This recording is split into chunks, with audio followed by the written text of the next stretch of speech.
Hello दोस्तों। आज हम पढ़ेंगे consumer behaviour. Consumer behaviour chapter को दो पार्ट में डिवाइड किया गया है, कार्डिनल यूटिलिटी अप्रोच और ऑर्डिनल यूटिलिटी अप्रोच। इन दोनों अप्रोच को पढ़ने से पहले हमें समझना होगा कि कंज्यूमर कौन होता है। सबसे पहले कंज्यूमर कौन होता है और फिर समझना होगा कि यूटिलिटी का मतलब क्या है। उसके बाद ही आप चैप्टर को समझ पाएंगे। चलिए सबसे पहले समझते हैं कि कंज्यूमर कौन होता है।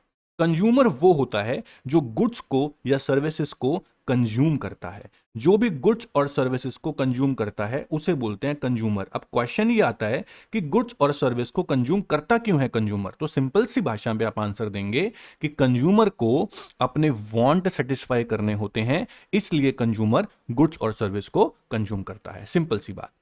अब समझते हैं कि यूटिलिटी का मतलब क्या होता है। तो आप सिंपल भाषा में आंसर देंगे कि want satisfying power of a commodity. हमारे वांट्स को सेटिस्फाइंग करने की जो पावर है उसको बोलते हैं हम यूटिलिटी। एग्जाम्पल से समझते हैं। अगर आपको बहुत तेज प्यास लगती है, आप पानी का ग्लास पीते हो, एक ग्लास पीते हो, दो ग्लास पीते हो।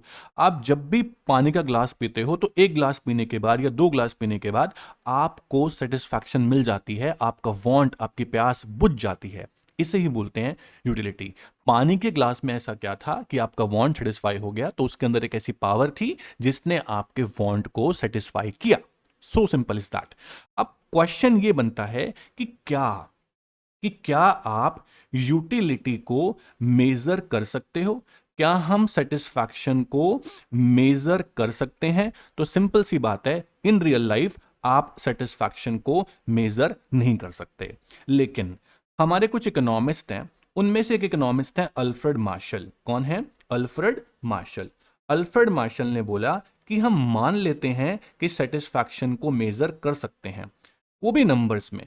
जब अल्फ्रेड मार्शल ने अजम्पशन ली कि सेटिस्फैक्शन को हम नंबर्स में मेजर कर सकते हैं, तो उसे ही बोला गया कार्डिनल यूटिलिटी अप्रोच। ठीक है।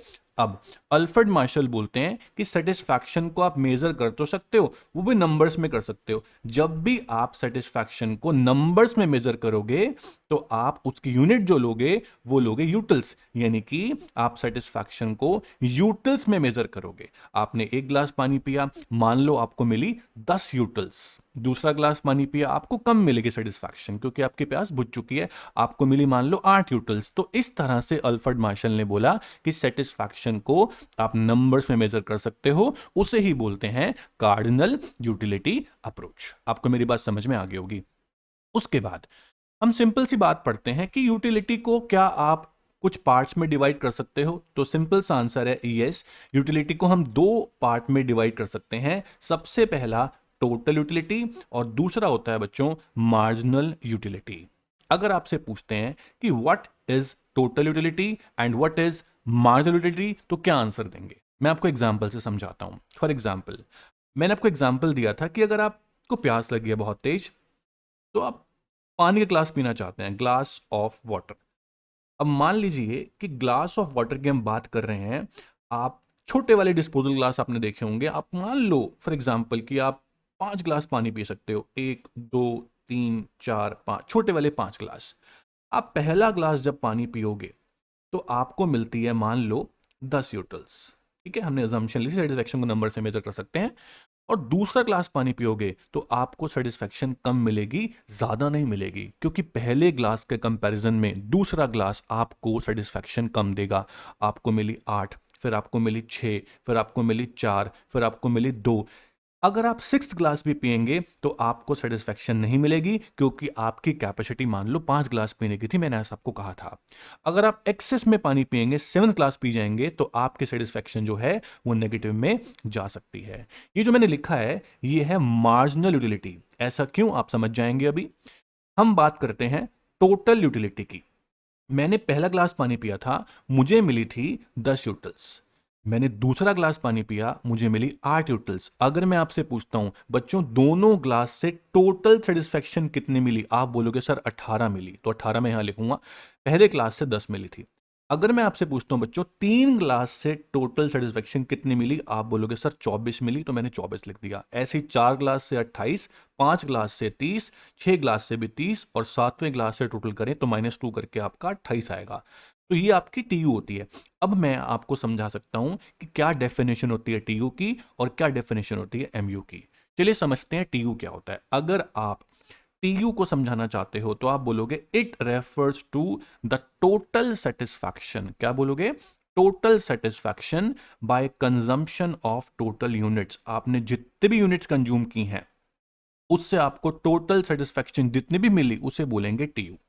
अगर आपसे पूछा जाता है कि एमयू क्या होता है तो आप बोलेंगे it refers to the change in TU. It refers to the change in TU by consumption of one more unit।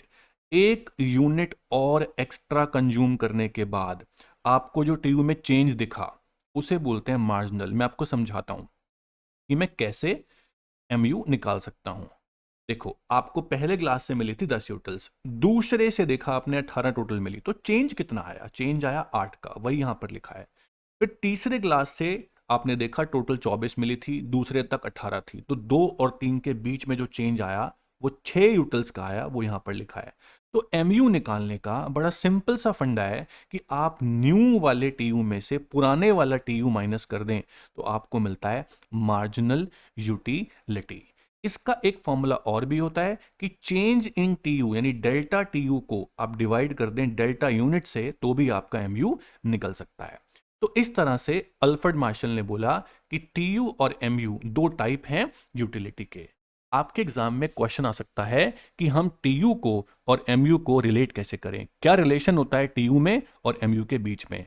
अगर आप टीयू को और एमयू को रिलेट करना चाहते हो तो सबसे पहले आपको बनाना होगा एक डायग्राम। उसमें आपको एक्स पे लेना होगा यूनिट्स और वाई पे लेना होगा टीयू और एमयू। उसके बाद आप डायग्राम को प्लॉट कर सकते हैं। चलिए देखो कैसे करते हैं। आप जब डायग्राम बनाएंगे तो कुछ इस तरह का डायग्राम आपको देखने को मिलेगा। आप प्लॉट कर लेंगे टेबल को डायग्राम में, जैसे आप प्लॉट करते हैं। एक्स एक्सिस पे आप यूनिट्स लेंगे ग्लास ऑफ वाटर की और वाई एक्सिस पे टीयू और एमयू लेंगे। उनको प्लॉट करने के बाद आपको डायग्राम मिलेगा इस तरह से।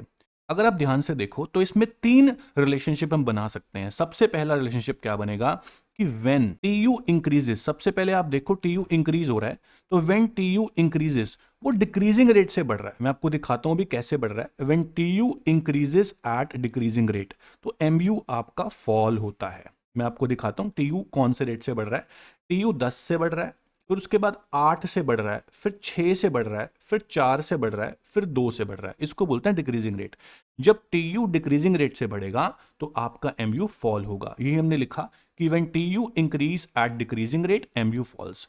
दूसरा पॉइंट ये बनता है कि जब टीयू मैक्सिमम पहुंच जाता है, व्हेन टीयू इज मैक्सिमम, तो एमयू आपका 0 हो जाता है, एमयू बिकम्स 0। अगर आप टेबल में ध्यान से देखें कि टीयू आपका मैक्सिमम है 30 तो एमयू आपका 0 है। ये आपका सेकेंड रिलेशनशिप बन गया। तीसरा पॉइंट ये बनेगा जब टीयू फॉल हो जाएगा 30 से 28 तो एमयू चला जाएगा आपका नेगेटिव। तो थर्ड पॉइंट क्या लिखोगे आप कि व्हेन टीयू फॉल्स तो एमयू बिकम्स नेगेटिव। सिंपल सी बात है, जब टीयू फॉल्स होता है तो आपका एमयू नेगेटिव चला जाता है। ये आपका था relationship between TU and MU. ठीक है, इस तरह से आप कर सकते हैं रिलेशनशिप। जब टीयू आपका मैक्सिमम होगा एमयू आपका 0 होगा। ठीक है, टीयू फॉल होगा एमयू आपका नेगेटिव चला जाएगा। रिलेशनशिप के बाद हम आते हैं एक बहुत ही इंपॉर्टेंट टॉपिक पे, that is law of diminishing marginal utility. Law of diminishing marginal utility, ये पेपर के हिसाब से बहुत इंपॉर्टेंट है। लॉ ऑफ डीएमयू क्या होता है, ध्यान से सुनना। तो लॉ ऑफ डीएमयू क्या बोलता है कि जैसे जैसे consumer more and more units consume करता जाएगा वैसे वैसे उसकी मार्जिनल यूटिलिटी जो है वो कम होती जाएगी। सिंपल सी बात है, as a consumer consumes more and more goods. अगर आप ग्लास ऑफ वाटर जो है वो पीते जाएंगे तो आपकी सेटिस्फैक्शन जो है वो कम होती जाएगी, इसलिए तो आप रुक जाते हैं। तो लॉ ऑफ डीएमयू बिल्कुल सही बोलता है कि जैसे जैसे consumer more and more consume करेगा उसकी एमयू जो है वो कम होती जाएगी। इस लॉ को जब भी एग्जाम में आप लिखेंगे तो 3-4 मार्क्स में अगर ये आएगा तो आप सबसे पहली चीज इसमें मीनिंग लिखेंगे, जैसे मैंने लिखा लिखा है, उसके बाद कुछ अजम्पशंस भी लिखेंगे, अजम्पशंस के बिना आपके मार्क्स कट जाते हैं। तो अजम्पशंस की बात करें तो अजम्पशन में आप सिंपल सी अजम्पशन लोगे कि जो भी कंज्यूमर कंज्यूम कर रहे हैं यूनिट्स वो स्टैंडर्ड में होनी चाहिए। स्टैंडर्ड मतलब जिसको आप मेजर कर सकते हो ऐसी यूनिट्स होनी चाहिए, जैसे ग्लास ऑफ वाटर हम लेके चल रहे हैं, स्पून ऑफ मिल्क लेके नहीं चल सकते हम ना। उसके बाद जो आप चीज कंज्यूम कर रहे हो उसके प्राइस कांस्टेंट रहने चाहिए, तो प्राइस कांस्टेंट अजम्पशन लेके चलोगे। उसके अलावा आप ये लेके चलोगे कि आप सेटिस्फैक्शन को यानी यूटिलिटी को जो है नंबर्स में मेजर कर सकते हो, ये आपकी अजम्पशन है। और उसके बाद जो भी आप कंजम्पशन कर रहे हो गुड्स का, उसमें बीच में टाइम गैप नहीं होना चाहिए, लगातार आपको कंज्यूम करना है। तो अजम्पशन आप जरूर लिखें, उसके बाद आप टेबल बनाएं और फिर डायग्राम बनाएं। तो लॉ ऑफ डीएमयू के अंदर मीनिंग लिखने के बाद, अजम्पशन लिखने के बाद, तीसरा काम होता है कि आपको टेबल बनानी होती है, और टेबल बनेगी बिल्कुल सेम जो हमने यहां पर बनाई है। यूनिट्स लिखेंगे और फिर एमयू लिखेंगे। जरूरत नहीं है टीयू बनाने की लॉ ऑफ डीएमयू में, सिर्फ आप एमयू को ही बनाएं। 10 8 6 4 2 0 -2 मतलब लॉ ऑफ डीएमयू ये दिखा रहा है कि जैसे जैसे consumer more and more unit consume करता है वैसे वैसे उसकी एमयू फॉल होती जाती है। यही होता है लॉ ऑफ डीएमयू।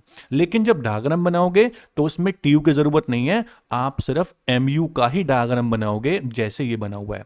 तो डायग्राम में क्या शो हो रहा है कि एमयू सबसे पहले पॉजिटिव होता है, फिर एमयू जीरो होता है, फिर एमयू नेगेटिव होता है। तो एमयू कर्व की शेप जो होती है बेटा वो होती है downward sloping from left to right. क्यों होती है? क्योंकि जैसे जैसे consumer more and more units consume कर रहा है उसकी एमयू फॉल होती जा रही है, इसलिए होती है। तो लॉ ऑफ डीएमयू 3 मार्क्स में 4 मार्क्स में आ जाए, पहले मीनिंग लिखो, फिर अजम्पशन लिखो, फिर बनाओ टेबल, उसके बाद डायग्राम में सिर्फ एमयू एंड देन डायग्राम को एक्सप्लेन कर डालो सिंपल से। ओके, उसके बाद अब कार्डिनल अप्रोच में 6 मार्क्स का मोस्ट इंपॉर्टेंट टॉपिक है कंज्यूमर इक्विलिब्रियम। बताओ क्या होता है अगर कंज्यूमर एक गुड यानी single good, in case of single good consumer एक ही गुड कंज्यूम कर रहा है। इस केस में इसको आप इंपॉर्टेंट मार्क कर लें, 6 मार्क्स में काफी इंपॉर्टेंट है consumer equilibrium in case of single good. इसका फॉर्मेट क्या होता है ध्यान से सुनो।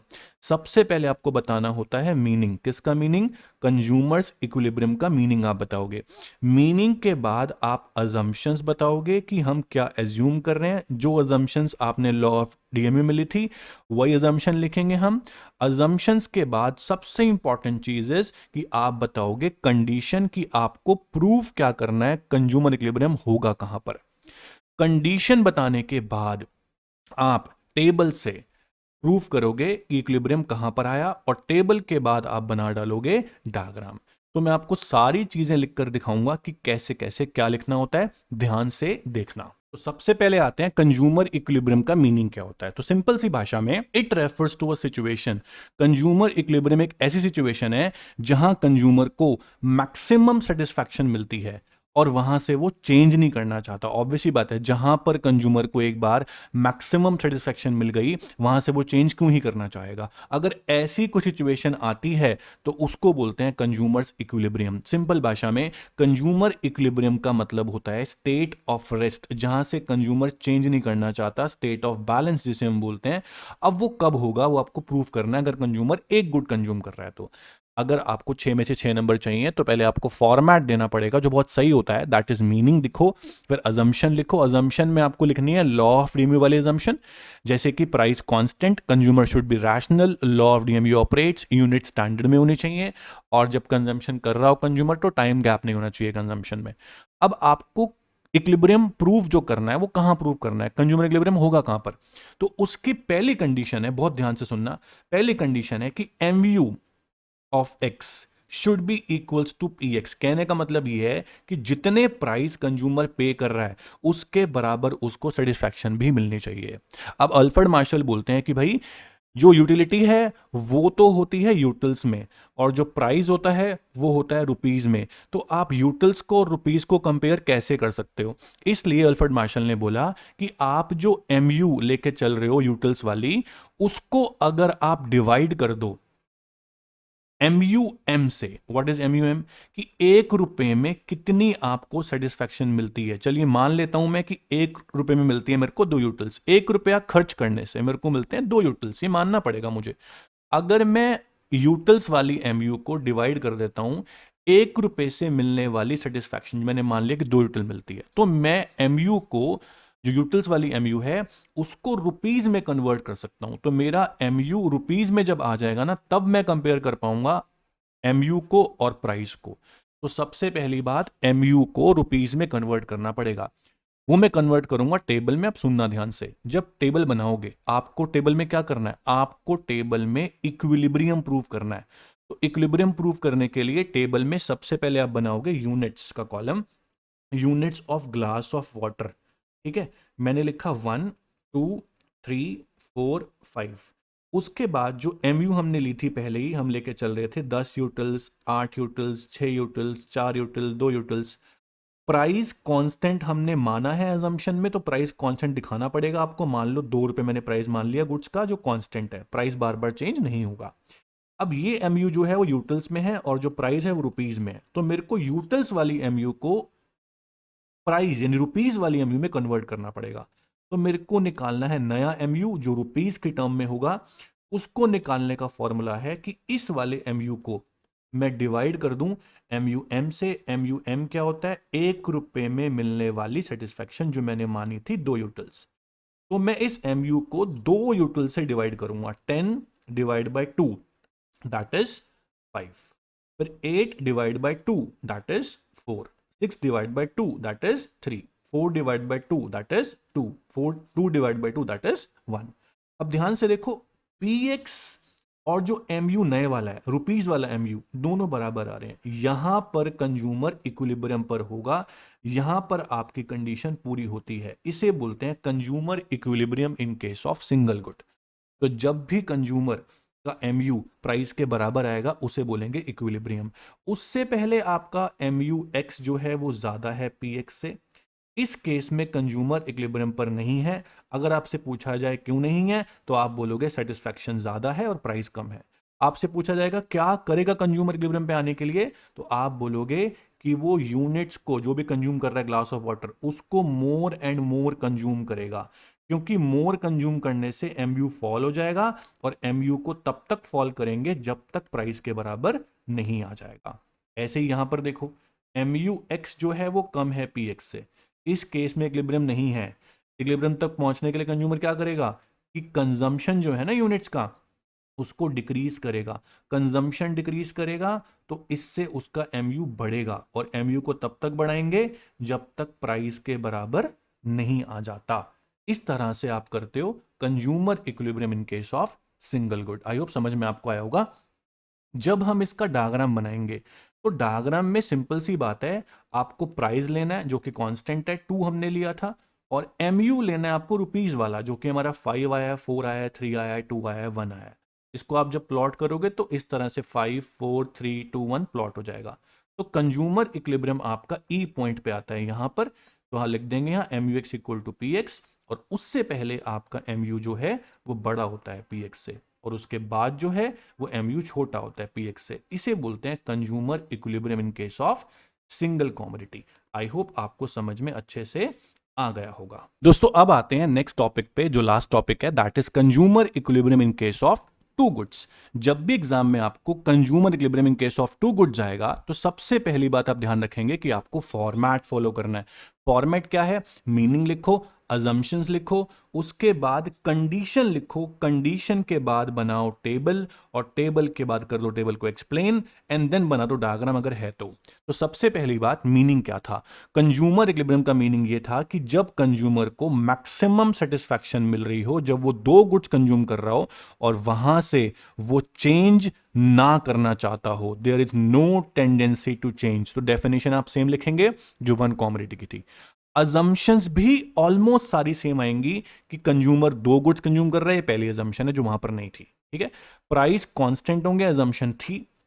Consumer should be rational, assumption थी, सेम टू सेम लिखेंगे।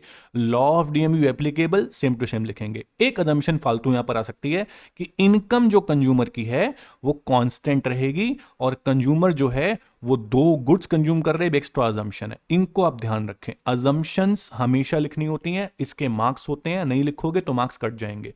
अजम्पशंस के बाद सबसे इंपॉर्टेंट चीज ये है टू कॉम्पिटिटिव केस में कि आपको प्रूफ क्या करना है, कंडीशन क्या है। आपको प्रूव ये करना है कि जितनी एम यू एक्स से मिल रही है divide by price of x, वो बराबर आना चाहिए जितनी एम यू वाई से मिल रही है divide by price of Y. ये सबसे इंपॉर्टेंट कंडीशन है, एग्जाम में इसके ऊपर न्यूमेरिकल्स भी आते हैं, समझना ध्यान से। हम मान के चल रहे हैं कि लेट कंज्यूमर की इनकम 5 रुपए है। कितनी इनकम है कंज्यूमर की? इनकम 5 रुपए। और वो इनकम कंज्यूमर को पूरी स्पेंड करनी है, ये भी अजम्पशन है। कंज्यूमर की इनकम 5 रुपए है और जो कंज्यूमर दो गुड्स कंज्यूम कर रहा है, मान लो एप्पल कंज्यूम कर रहा है और बनाना कंज्यूम कर रहा है, तो एप्पल का जो प्राइस है वो भी 1 रुपी ईच है और मान लो बनानास का प्राइस भी 1 रुपी ईच है। हम दोनों के प्राइस 1 रुपी ईच मान के चल रहे हैं और कंज्यूमर को पूरे 5 रुपए खर्च करने ये भी मान के चल रहे हैं। अब दिमाग लगाओ कि 5 रुपए कंज्यूमर के पास है, तो मैक्सिमम कितने एप्पल ले सकता है वो? 5।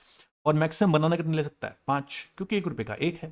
तो 5 के 5 रुपए स्पेंड करने हैं और कंडीशन प्रूव करनी है ये कि M U X upon P X बराबर आ रहा हो एम यू वाई और पी वाई के। अब देखते हैं कि बराबर कैसे आता है। सिंपल सी बात है, बहुत सिंपल सी टेबल है।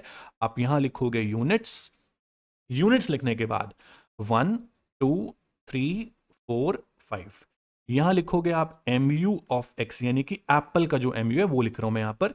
मान लीजिए 12 utils, 10 utils, 8 utils, 6 utils, 4 utils. यहां लिख रहा हूं एम यू ऑफ वाई, यानी कि बनानास का एम यू जो है वो लिख रहा हूं। मान लीजिए 10 utils, 8 utils, 6 utils, 4 utils, 2 utils. अब सिंपल सा क्वेश्चन है कि आपके पास अगर 5 रुपए हैं, ठीक है, आपको 5 के 5 पूरे स्पेंड करने हैं और एक्स भी 1 रुपए की एक है, वाई भी 1 रुपए की एक है। आप पहला रुपया कहां स्पेंड करना चाहोगे? देखो भाई, मैं होता तो पहला रुपया स्पेंड करता एक्स पे, क्योंकि मुझे सबसे ज्यादा सेटिस्फैक्शन एक्स पे स्पेंड करने से मिल रही है, दैट इज 12 यूटल्स। तो फर्स्ट रुपी जो कंज्यूमर है ना, वो स्पेंड करेगा किस पे? गुड एक्स पे, जो उसको दे रहा है 12 यूटल्स, राइट। अब दूसरा जो रुपी है कंज्यूमर कहां स्पेंड करना चाहेगा? अगर वाई पे स्पेंड करता है मिलती है 10 न्यूट्रल्स, एक्स पे स्पेंड करता है तो भी मिलती है 10 न्यूट्रल, तो कहीं पर भी कर सकता है। तो मान लो मैंने वाई पे कर दिया, तो सेकेंड रुपी मैंने स्पेंड किया किसके ऊपर? वाई के ऊपर। तो सेकेंड रुपी जब स्पेंड हुआ वाई के ऊपर, अब बारी आती है थर्ड रुपी की। तो थर्ड रुपी जो है मैं कहां स्पेंड करना चाहूंगा? देखो, फर्स्ट रुपी यहां स्पेंड किया था किस पे? गुड एक्स पे, ठीक है। सेकेंड रुपी कहां स्पेंड किया था मैंने? मान लो हमने स्पेंड किया था गुड वाई पे। अब थर्ड रुपी जो है मैं स्पेंड करना चाहता हूं एक्स पे, मिलेगी 10 यूटल्स। वाई पे करूंगा तो मिलेगी 8 यूटल्स। तो मैं स्पेंड करूंगा एक्स पे क्योंकि मुझे मिल रही है ज्यादा, 10 यूटल्स। तो थर्ड रुपी मैंने स्पेंड किया गुड एक्स पे जहां मुझे मिली 10 यूटल्स। अब मैं चौथा रुपया यानी फोर्थ रुपी कहां स्पेंड करना चाहूंगा? मैं फोर्थ रुपी स्पेंड करता हूं अगर वाई पे, मुझे मिलती है 8 यूटल्स। अगर मैं करता हूं एक्स पे तो भी मिलते मुझे 8 यूटल्स, मैं कहीं पर भी कर सकता हूं। तो फोर्थ रुपी मान लो मैंने स्पेंड कर दिया वाई पे और मुझे मिली कितनी यूटल्स? 8 यूटल्स। अब पांचवा रुपया मैं स्पेंड करता हूं और मैं इस पे स्पेंड करूंगा किस पे? एक्स पे, मुझे मिलती है 8 यूटल्स। मेरे 5 रुपए पूरे खत्म हो गए हैं। और ध्यान से देखो, जो सेटिस्फैक्शन चौथे रुपए पे मेरी वाई से थी उतनी ही एक्स से भी है। 5 रुपए खत्म होने के बाद देखेंगे हम कि आखिरी वाला जो रुपी है स्पेंड होने के बाद सेटिस्फैक्शन इक्वल आ रही है कि नहीं आ रही। मेरा एम यू एक्स भी 8 यूटिल दे रहा है, मेरा एम यू वाई भी 8 यूटिल दे रहा है। तो कंज्यूमर इक्विलिब्रियम पर कब होगा? जब वो कंज्यूम करेगा 3 units of good X and 2 units of good Y. तो आप लिखेंगे कंज्यूमर जब 3 units of good X consume करेगा और 2 units of good Y consume करेगा, तो उसको मिलेगी 8 और 8 दोनों से बराबर सेटिस्फेक्शन। और अगर हम देखें टोटल सेटिस्फेक्शन कितने मिले कंज्यूमर को, तो 12 प्लस 10 22, 22 प्लस 10 32, 32 प्लस 8 40 और 40 प्लस फिफ्थ रुपए से भी 8 मिली थी 48। तो टोटल मिली कंज्यूमर को 48 यूटल्स। तो इस तरह से कंज्यूमर इक्विलिब्रियम कब होगा?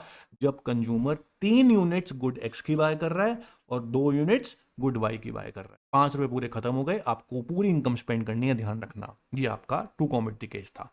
अगर आपसे पूछते हैं कि भाई एम यू एक्स जो है इन केस ज्यादा हुआ एम यू वाई से, तो कंज्यूमर क्या करेगा? सिंपल सा आंसर है, एम यू फॉल करना है उसको एक्स का और बढ़ाना है वाई का, तभी तो बराबर आएगा।